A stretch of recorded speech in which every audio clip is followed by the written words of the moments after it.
My husband Owen, 39M, and I, 27F, have been trying for a baby for years with no luck. I would be happy to adopt, but Owen's family is against it, and they have influenced my husband to also be against it. After our second year of trying, I begged my husband to go with me to get a checkup to see if either of us or both of us is infertile. He was strongly opposed to this, as all the men in his family are extremely fertile, but eventually gave in. As it turns out, his sperm count is extremely low. He was heartbroken, as was I, and we both got therapy. After a year of no longer trying, I luckily did find myself pregnant, only to lose the baby partway due to complications, and we were beyond devastated. Owen blamed himself and proposed that we start the process of getting into a family planning center for a sperm donor, to which I agreed.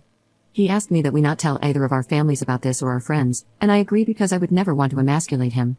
With the help of our donor, I was able to successfully become pregnant, and we had our little girl last year. She is healthy and progressing amazingly, and I thank God for her every day. I kept my promise and never told anyone. However, Owen is struggling to connect with our little girl.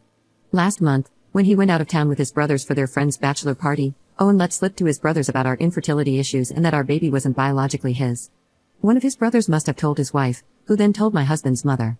I don't know why she would tell my husband's mother, except that she has never liked me and wanted to be malicious. Their mother then came to our house and called me a lying bleep and tried to get my husband to leave with her. He just stood there silently. I told her that it was Owen's decision not to tell anyone, and she asked him if this was true. Again, he was silent, which his mother took as me being the liar. She then went to our nursery and started taking everything she'd ever given us for the baby back. I told her I didn't care about it and that I made more than enough to buy everything she gave us myself, and of better quality. This set her off, and she called my baby a piece of filth who didn't belong in her family. When she said that, I did something I know was harsh, but I believe she deserved it. I shoved her out the door and threw all her things out with her. After emotions had calmed down, I realized my husband had said nothing when his mother was berating me, calling me a liar, and when she insulted our child. When I asked him why he was silent, he said he wasn't raised to be disrespectful the way I was, and that his mother hadn't said anything that wasn't true, she was just hurtful with what she'd said. He told me to just let it go and wait for his mother to forgive us. I told him that I would never let it go, that his mother and anyone who agreed with her were not welcome in our home, and that I don't need to be forgiven when I've done nothing wrong. He then said the house was his, and as the head of the family, it was his decision. I said, fine, but why did you allow her to call me a liar and a bleep? Those things are not true, and she insulted our child by saying she was a piece of filth. He just repeated that he would not argue with his mother. After that, I stopped speaking to him and started gathering up my daughter's things and purse. Then I walked out the door with her. He tried to stop me and told me I couldn't take his daughter anywhere without him, and I lost the little bit of composure I had left. I told him she wasn't his daughter, that he had proved he didn't see her as his daughter when he had allowed his mother to insult her and remain still. He broke down into tears and begged me to come back inside, but at the time, I felt nothing. He just looked so pathetic. Now, me and my baby are back home with my parents and I have explained the situation to them. They are completely supportive of my decision and are not allowing my spineless husband anywhere near us, as he still refuses to apologize to me or set the record straight with his family. However, I told the truth to one of the sister-in-laws that I was close to, and she told the rest of his family. Half of his family is understanding, while the other side is on his mother's side, but they all are mad at my husband. I need time to cool down, but I know eventually my husband and I need to figure out our marriage. One thing is for certain, I will not return to that house until he apologizes to me and promises to protect me and his daughter fiercely. I want to see this in action, starting with him telling his mother that what she did was wrong and banning her from coming to see us until she asks for my forgiveness. We were also planning on having more children, as he wants a big family, but that is off the table as I don't believe he is ready, and we both need to get back into therapy. Update 1. Thank you everyone for your words of encouragement and advice. Apparently, after I left my husband's house, my mother-in-law, brother-in-law, and brother-in-law's wife accused me of cheating. I had already begun speaking with a lawyer after Owen refused to tell the truth to his family, but knowing he let them tell other people I cheated is like getting punched in the stomach. I'm now renting a nice 2-bedroom apartment that my siblings and their partners have helped me furnish, and my top priority is ensuring my baby has everything she needs. Currently, I'm working to create a cozy nursery for her and hiring a nanny. Facing the end of my marriage is terrifying, but I'm learning to accept my new reality.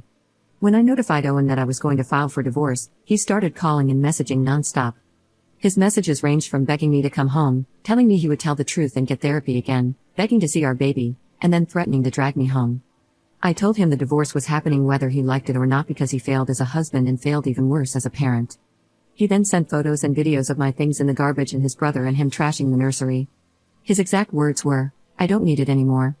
In the most disturbing video, he threw our baby's car seat in a dumpster. I do not recognize him or his behavior anymore. He claims to miss his daughter and me, but is trying to make his behavior my fault for not doing what I'm told. This is not the man I agreed to marry. The man I married was smart, kind, gentle, thoughtful, and funny, but this fondness from him was waiting for me the moment I didn't obey and take the disrespect from his family to save him from the humiliation of his infertility. Before the fallout with his mother, he was nothing like this. It's certainly not an excuse, but I believe it all centered on him feeling emasculated and humiliated by his family. I just can't believe he couldn't at least stand up to his family for me and our baby, the one he said he would give his all for. I'm not blocking Owen, as my lawyer said to email everything he says to me to him, but the constant threatening messages make me scared to leave my home. Owen knows where I work and has repeatedly told me he will drag us back if that's what it takes, and that I'm making him do this. My lawyer and I are working on a restraining order, but every woman who was wronged by her ex-husband knows restraining orders don't keep you safe.